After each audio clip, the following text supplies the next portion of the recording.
Það er að þriðji dagskrárliður Grænhóll, fjölgun lóða, breytingar á deiliskipulagi. Bæjarfulltrúi Ingibjörg Ólöf tekur til máls.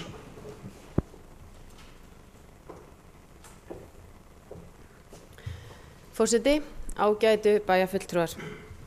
Hér er að ræða 12. lið í fundargerð skipulagsráðs frá 15. nóvember síðastliðnum. Á fundi skipulagsráðs þann 14. júní 2017 var sviðsstjóra skipulagssviðs falið að láta endurskoða deiluskipulag athafnasvæðisins við Grænhól með það að markmiði að færa það til fyrra horfs. Sjafnargötu 7 verður skipt upp í 4 lóðir eins og upphaflegt deiluskipulag frá 2006 sýndi.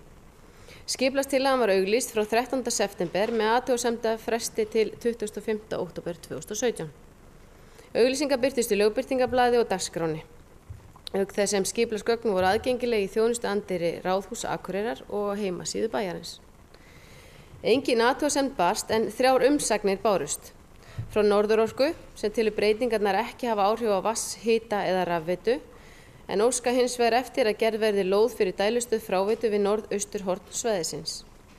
Minjastofnun Íslands, sem gerir ekki athugasemd við deiluskipulagsbreytinguna, en tekur fram að ef fornminjar sem áður voru ókunnar finnast við framkvæmd verks, skal sá sem fyrir því stendur stöðva framkvæmd án tafar. Skal Minjastofnun Íslands láta framkvæma vettvangskönnun umsvifalaust, svo skeri megi úr eðli og umfang fundarins.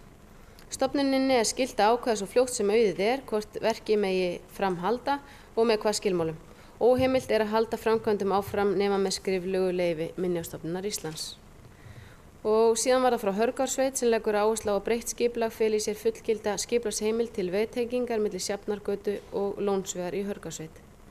Skipulagssvið hefur svarað þessum umsóknaraðilum, en skipulagsráð leggur jafnframt til við bæjarstjórn að deiliskipulagstillagan verði samþykkt og sviðsstjóra skipulagssviðs falið að annast gildistöku hennar samkvæmt 42. grein skipulagslaga nr. 123 frá 2010 með síðari breytingum. Takk. Bæjarfulltrúi Ingibjörg Ólöf. Lokið máli sinni, næst tekur til máls bæjarfulltrúi Gunnar Gíslason.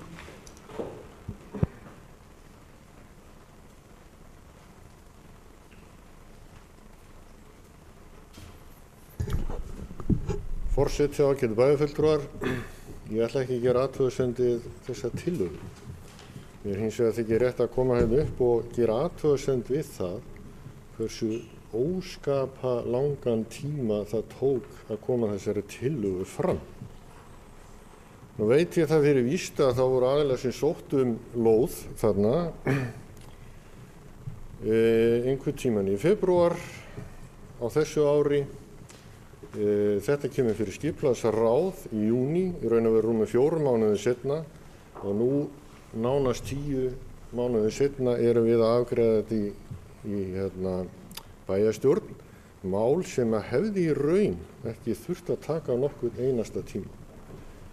Þannig lagað, vegna þess að þarna var raun og veru bara verið að færa skipulag til fyrra horfs sem hafði verið breytt vegna áhuga ákveðins aðila á því að byggja mjög stórt húsnæði akkurat á þessum stað.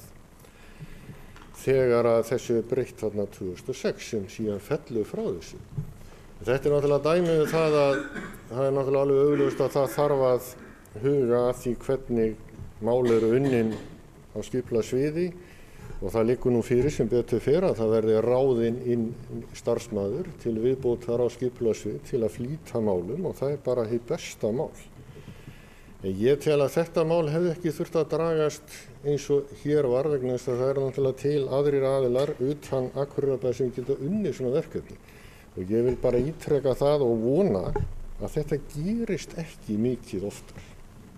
Því þetta hefur leitt til þess meðal annars að byggingar framkvæmdum á þessum svæði, þeim hefur verið frestað, mun ekki hefjast þarna fyrir ári seinna en menn ætluðu og jafnvel spurning hvort að menn eru hættir við, en ég vona ekki. Takk. Bæjarfulltrúi Gunnar Gíslason hefur lokið máli sínu, orðið er laust.